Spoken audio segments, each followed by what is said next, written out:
వద్దనన్నారు. Welcome back. మనతో పాటు BJP spokes person Valluru Jayaprakash గారు ఉన్నారు. జయప్రకాష్ గారు నమస్తే, బ్రేక్ఫాస్ట్ న్యూస్ కి స్వాగతం. సో ఏంటి వాలంటీర్ల చుట్టూ జరుగుతున్నటువంటి ఏపీలో ఈ రాజకీయాన్ని ఎలా చూస్తారు? నిజంగా వాళ్ళు టార్చ్ బేరర్లు అవుతారా? ఈ ముఖ్యమంత్రి గారిని టార్చర్ భరిస్తారంటారా? నమస్కారం విజయచంద్రిక్ గారు, మీకు అదేవిధంగా ప్యానెల్ లో ఉన్నటువంటి పెద్దలందరికీ కూడా ఉగాది శుభాకాంక్షలు తెలియజేస్తూ, కనీసం ఈ క్రోధినామ సంవత్సరంలో అయినా ఆంధ్ర రాష్ట్రం మంచి అభివృద్ధి బాట పట్టాలని చెప్పి, కనీసం రాబోయేటటువంటి ఎన్నికల్లో ఇది ఖచ్చితంగా ఒక ప్రజాప్రభుత్వం, నిజమైనటువంటి ప్రజాప్రభుత్వం రావాలి అని చెప్పి అందరూ కోరుకున్నట్టుగా నేను కూడా కోరుకుంటా ఉన్నాను. అయితే మీరు అన్నట్లుగా ఇప్పుడు ఏదైతే వాలంటీర్ వ్యవస్థ మీద ఉందో, ఈ జగన్మోహన్ రెడ్డి గారు అధికారం చేపట్టిన నాటి నుంచి కూడా చూసుకున్నట్లయితే అటు సామాన్య ప్రజల్ని, రైతుల్ని, ఉద్యోగస్తుల్ని, వ్యాపారస్తుల్ని, ఆఖరికి చదువుకునేటటువంటి విద్యార్థులను కూడా మోసం చేశారు. ప్రజలందరిని కూడా తప్పుడు మాటలతోటి, తప్పుడు వాగ్దానాలతోటి ప్రజలందరిని కూడా మభ్యపెట్టి మోసంతో అధికారం చేపట్టిన తర్వాత అందరినీ కూడా తన నిజ స్వరూపాన్ని చూపించారు.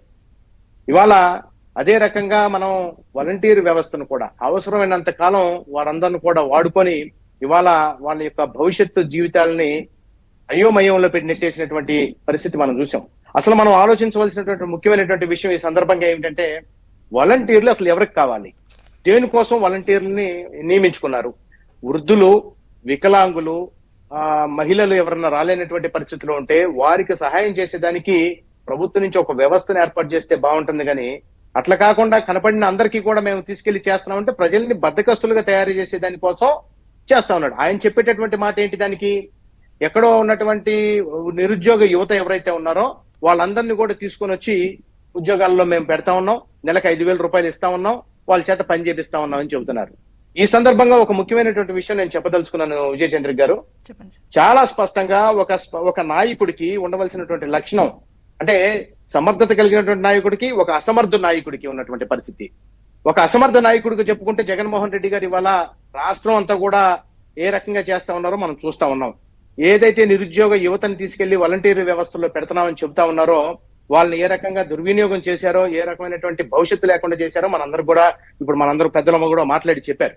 మరో పక్క చూసినట్లయితే నరేంద్ర మోదీ గారు ఈ దేశంలో ఉన్నటువంటి యువత పట్ల నిబద్ధత కలిగినటువంటి నాయకుడిగా, ఈ భవిష్యత్తు తరాలన్నీ కూడా బాగుండాలి అనే ఒక ఉద్దేశంతో 10th క్లాస్ పాస్ అయినటువంటి విద్యార్థులు ఎవరైతే ఉన్నారో, అభ్యర్థులు ఎవరైతే ఉన్నారో వారందరినీ కూడా ఇవాళ దేశ అవసరాల కోసం, దేశ రక్షణ కోసం అగ్నిపథ్ పేరుతోటి అగ్ని వీరులుగా వారందరూ కూడా జాయిన్ చేసుకుంటా ఉన్నారు.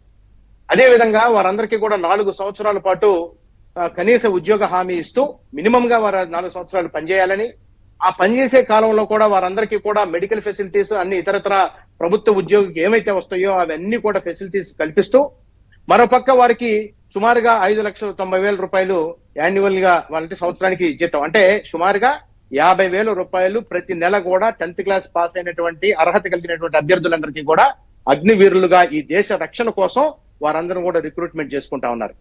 వారిలో ఒక క్రమశిక్షణ పెరగటం, ఏదైతే నిరుద్యోగ యువత పక్కదోవ పట్టేటటువంటి అవకాశం ఉన్నటువంటి యువత, ఉద్యోగాలు లేకపోతే పక్కదోవ పట్టేటటువంటి యువత ఏదైతే ఇంత ఆలోచిస్తోంది. మీరు ఇప్పుడు మీ కూటమి దేశంలో ఉన్న వాళ్ళ కోసం, ఇప్పుడు మీ కూటమిలో ఉన్న భాగస్వామ్య మిత్రపక్షం టీడీపీ కూడా 10,000 అనౌన్స్ చేస్తోంది. మరి ఇది ఒక గేమ్ చేంజర్ అని అంటున్నారు. కానీ వాళ్ళతో చేయిస్తున్నటువంటి రాజీనామాలు లేదా వాళ్ళని అడ్డం పెట్టి మీరే ఇదంతా చేస్తున్నారని నేను చెప్పబోతా ఉన్నాను చంద్రిక గారు, నేను దానికి రాబోతా ఉన్నాను. అంటే ఒక నిబద్ధత కలిగినటువంటి వ్యవస్థ ఏ రకంగా ఉండాలనేది నరేంద్ర మోదీ గారు ఈ దేశానికే కాదు ప్రపంచానికే ఒక